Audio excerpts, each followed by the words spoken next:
Praise lord. ದೇವರ ಪರಿಶುದ್ಧ ನಾಮಕ್ಕೆ ಸ್ತೋತ್ರವಾಗಲಿ. ದೇವರು ಕೊಟ್ಟಂತೆ ಸಮಯಕ್ಕಾಗಿ ನಾನು ದೇವರಿಗೆ ಸ್ತೋತ್ರವನ್ನು ಸಲ್ಲಿಸ್ತಾ ಇದ್ದೇನೆ. ಎಲ್ಲರೂ ಈ ಹೌಸ್ ಆಫ್ ಗಾಡ್ ನಿರೀಕ್ಷೆ ನುಡಿ ಕಾರ್ಯಕ್ರಮಕ್ಕೆ ನಿಮ್ಮೆಲ್ಲರನ್ನ ಆತ್ಮಿಕವಾಗಿ ನಾನು ಬರಮಾಡಿಕೊಳ್ತಾ ಇದ್ದೇನೆ. ಈ ದಿನದ ದೇವರ ವಾಕ್ಯ ಯೆರೆಮೀಯ 33ನೇ ಅಧ್ಯಾಯ ಅದರ 3ನೇ ವಚನ. ಈ ವಚನ ಹೀಗೆ ಹೇಳುತ್ತೆ, ನನ್ನನ್ನು ಕೇಳಿಕೋ, ನಾನು ನಿನಗೆ ಸದುತ್ತರವನ್ನು ದಯಪಾಲಿಸಿ ನಿನಗೆ ತಿಳಿಯದ ಮಹತ್ತಾದ ಗೂಢಾರ್ಥಗಳನ್ನು ಗೋಚರಪಡಿಸುವೆನು. ಹಾಲೆಲೂಯ. Praise the lord. ಪ್ರಿಯರೇ, ಈ ಒಂದು ವಾಕ್ಯದಲ್ಲಿ ನಾವು ನೋಡುವಾಗ ಯೇಸು ಸ್ವಾಮಿ ನಮ್ಮೊಟ್ಟಿಗೆ ಹೇಳ್ತಾ ಇರುವಂಥ ಮಾತು ನನ್ನನ್ನು ಕೇಳಿಕೋ ಎಂಬುದಾಗಿ. ಹಾಲೆಲೂಯ.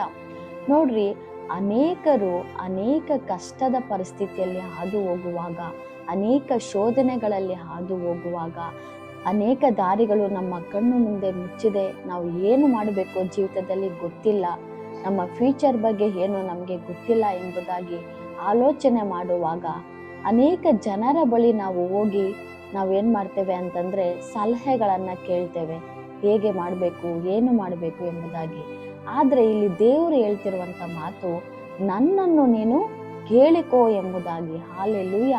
ನೋಡ್ರಿ, ನಾವು ಪ್ರತಿಯೊಂದು ಕಾರ್ಯಗಳಲ್ಲಿ, ಪ್ರತಿಯೊಂದು ಕೆಲಸಗಳಲ್ಲಿ ಮೊದಲು ನಾವು ದೇವರಿಗೆ ಪ್ರಾಧಾನ್ಯತೆ ಕೊಟ್ಟು ದೇವರನ್ನ ನಾವು ಪ್ರತಿಯೊಂದು ಕಾರ್ಯಗಳಲ್ಲಿ ಆತನ ಚಿತ್ತವೇನು ಎಂಬುದಾಗಿ ಕೇಳುವಾಗ ಆತನು ನಮಗೆ ಬೇಕಾದ ಸಲಹೆಗಳನ್ನು ಆತನು ಕೊಡುತ್ತಾನೆ.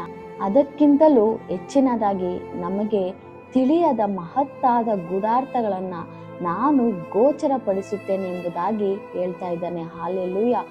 ಯೆರೆಮೀಯನು ಕಾರಾಗೃಹದಲ್ಲಿ ಇರುವಾಗ ದೇವರು ಯೆರೆಮೀಯನಿಗೆ ಹೇಳ್ತಾ ಇರುವಂತ ಒಂದು ಮಾತು ಇದಾಗಿದೆ ಪ್ರಿಯರೇ, ನನ್ನನ್ನು ನೀನೇನ್ ಮಾಡು, ಕೇಳಿಕೋ ಎಂಬುದಾಗಿ. ಹಾಲೆಲೂಯ. ಹೌದು, ನಾವು ಯಾರನ್ನ ಕೇಳ್ತಾ ಇದ್ದೇವೆ ಈ ದಿನಮಾನಗಳಲ್ಲಿ? ನಮ್ಮ ಕಷ್ಟದ ಪರಿಸ್ಥಿತಿಗಳು ಬಂದಾಗ ನಾವು ಯಾರ ಬಳಿ ಹೋಗ್ತಾ ಇದ್ದೇವೆ? ನಮ್ಮ ಒಂದು ದುಃಖದ ಪರಿಸ್ಥಿತಿಗಳಾಗಿರ್ಬೋದು, ಇಕ್ಕಟ್ಟಾದ ಪರಿಸ್ಥಿತಿಗಳಾಗಿರ್ಬೋದು, ಪ್ರತಿಯೊಂದು ಸಮಯಗಳಲ್ಲಿ ನಾವು ಯಾರನ್ನ ಹುಡುಕಿಕೊಂಡು ನಾವು ಹೋಗ್ತಾ ಇದ್ದೇವೆ? ಒಂದು ಸಾರಿ ನಾವು ಆಲೋಚನೆ ಮಾಡಬೇಕು ಪ್ರಿಯರೇ. ಆದರೆ ದೇವರು ಹೇಳ್ತಿರುವಂಥದ್ದು, ನನ್ನನ್ನು ಕೇಳಿಕೊಂಡರೆ ನಾನು ನಿನಗೆ ಉತ್ತರವನ್ನು ಕೊಡ್ತೇನೆ, ಅದಕ್ಕಿಂತಲೂ ಹೆಚ್ಚಿನದಾಗಿ ಮಹತ್ತಾದ ಗೂಢಾರ್ಥಗಳನ್ನು ನಾನು ಗೋಚರಪಡಿಸುತ್ತೇನೆ ಎಂಬುದಾಗಿ. ಹಾಲೆಲೂಯ. ಪ್ರತಿಯೊಂದು ವಿಷಯಗಳನ್ನ ದೇವರ ಮುಂದೆ ತಂದು ನಾವು ಪ್ರಾರ್ಥಿಸುವುದಾದರೆ ಆ ಒಂದು ವಿಚಾರಗಳಲ್ಲಿ ದೇವರು ನಮಗೆ ಬೇಕಾದಂಥ ಮಹತ್ತಾದ ಗೂಢಾರ್ಥಗಳನ್ನು, ಒಂದು ಒಳ್ಳೆ ಆಶೀರ್ವಾದಗಳನ್ನು, ನಾವು ಆಶ್ಚರ್ಯ ಪಡುವ ರೀತಿಯಲ್ಲಿ ಆತನ ಅದ್ಭುತಗಳನ್ನು ಮಾಡಲು ಆತನ ಶಕ್ತನಾಗಿದ್ದಾನೆ. ಹಾಲೆಲೂಯ. ಈ ದಿನದಲ್ಲಿ ನಮ್ಮನ್ನು ನಾವು ಪರೀಕ್ಷೆ ಮಾಡಿಕೊಳ್ಳೋಣ. ನಾವು ಯಾರನ್ನ ಹುಡುಕಿ ಹೋಗ್ತಾ ಇದ್ದೇವೆ? ನಾವು ದೇವರನ್ನ ಹುಡುಕಿ ಹೋಗ್ತಾ ಇದ್ದೇವಾ? ದೇವರ ಬಳಿ ನಾವು ಕೇಳ್ತಾ ಇದ್ದೇವಾ? ನಮ್ಮ ಅವಶ್ಯಕತೆಗಳಿಗೋಸ್ಕರ ದೇವರನ್ನ ಮೊರೆ ಹೋಗ್ತಾ ಇದ್ದೇವಾ ಎಂಬುದನ್ನ ಪರೀಕ್ಷೆ ಮಾಡ್ಕೋಬೇಕು ಪ್ರಿಯರೇ. ಹಾಲೆಲೂಯ. ಈ ರೀತಿಯಾಗಿ ನಾವು ದೇವರನ್ನ ಹುಡುಕಿಕೊಂಡು ಹೋದಾಗ ಆತನು ನಮ್ಮ ಜೀವಿತಗಳಲ್ಲಿ ಅದ್ಭುತಗಳನ್ನ, ಅತಿಶಯಗಳನ್ನು ಮಾಡುವ ಆತನಾಗಿದ್ದಾನೆ. ಹಾಲೆಲೂಯ. ಈ ಒಂದು ಸಮಯದಲ್ಲಿ ನಾವು ಪ್ರಾರ್ಥನೆ ಮಾಡೋಣ. ಪ್ರತಿಯೊಂದು ಸಂದರ್ಭಗಳಲ್ಲಿ, ಸಮಯಗಳಲ್ಲಿ ಅನೇಕ ಸೇವಕರು ಹೇಳ್ತಾರೆ, ಈ ಒಂದು ವಾಕ್ಯವು ಒಂದು ಫೋನ್ ನಂಬರ್ ಇದ್ದ ಹಾಗೆ ಎಂಬುದಾಗಿ. ದೇವರ ಒಂದು ಫೋನ್ ನಂಬರ್ ಯಾವುದು ಎಂಬುದಾಗಿ ನೋಡುವಾಗ ಯೆರೆಮೀಯ 33:3 ಅಂದರೆ 333 ಎಂಬುದಾಗಿ. ಯಾಕಂದರೆ ನಾವು ಎಲ್ಲ ಸಮಯಗಳಲ್ಲಿ, ಎಂಥ ಸಮಯಗಳಲ್ಲಾಗಿರ್ಬೋದು, ಎಲ್ಲಿದ್ದರೂ, ಹೇಗಿದ್ರೂ, ಎಂಥ ಇಕ್ಕಟ್ಟಾದ ಪರಿಸ್ಥಿತಿಯಲ್ಲಿ ಇದ್ರೂ ಸಹ ನಾವು ದೇವರೇ ಅಪ್ಪ ಎಂಬುದಾಗಿ ಕೂಗುವಾಗ ಆತನು ಕೇಳಿ ಉತ್ತರವನ್ನು ಕೊಡುವಾತನಾಗಿದ್ದಾನೆ ಎಂಬುದಾಗಿ ಈ ಒಂದು ರೀತಿಯಾಗಿ ಎಲ್ಲ ಸೇವಕರು ಹೇಳುವುದುಂಟು ಪ್ರಿಯರೇ. ಹೌದು, ಅದು ನಿಜವಾಗಿಯೂ ಸತ್ಯವೂ ಆಗಿದೆ ಅಲ್ವಾ? ನಾವು ಎಷ್ಟೋ ಸಾರಿ ನಮ್ಮ ಒಂದು ಕಷ್ಟಗಳನ್ನು ಇನ್ನೊಬ್ಬರ ಬಳಿ ಹೇಳಿಕೊಳ್ಳುವಾಗ ಅವರು ಕೆಲವೊಂದು ಸಾರಿ ನಮ್ಮನ್ನು ರಿಜೆಕ್ಟ್ ಮಾಡ್ತಾರೆ, ಕೆಲವೊಂದು ಸಾರಿ ಅವರು ಕೇಳುವುದಕ್ಕೆ ಆಸಕ್ತಿ ತೋರಿಸೋದಿಲ್ಲ, ಕೆಲವೊಂದು ಸಾರಿ ನಮ್ಮನ್ನು ಅಸಡ್ಡೆ ಮಾಡ್ತಾರೆ. ನಾವು ಮಾತನಾಡುವಾಗ ಅದನ್ನು ಅವರು ಆಸಕ್ತಿಯಿಂದ ಕೇಳುವುದಾಗಲಿ, ಅದಕ್ಕೆ ಬೇಕಾದಂಥ ಸಲಹೆಗಳನ್ನು ಕೊಡುವುದಾಗಲಿ ಯಾವುದೊಂದು ಮಾಡುವುದಿಲ್ಲ. ಕೊಟ್ಟರೂ ಸಹ ಅದು ಯಾವುದೋ ಒಂದು ಸಂಪೂರ್ಣವಾಗಿ ಇರೋದಿಲ್ಲ ಪ್ರಿಯರೇ. ಆದರೆ ನಮ್ಮೆಲ್ಲ ಪರಿಸ್ಥಿತಿಗಳಲ್ಲಿ ಆತನನ್ನು ಕೂಗುವಾಗ, ಆತನನ್ನು ಕೇಳುವಾಗ ದೇವರು ಎಲ್ಲ ಸಮಯಗಳಲ್ಲಿ ನಾನು ಇದ್ದೇನೆ ಎಂಬುದಾಗಿ ಹೇಳ್ತಾನೆ. ಯಾವ ಸಮಯದಲ್ಲೂ ಸಹ ದೇವರು ನಾನು ಬ್ಯುಸಿ ಎಂಬುದಾಗಿ ದೇವರು ಎಂದಿಗೂ ಹೇಳೋದಿಲ್ಲ ಪ್ರಿಯರೇ. ಹಾಲೆಲೂಯ.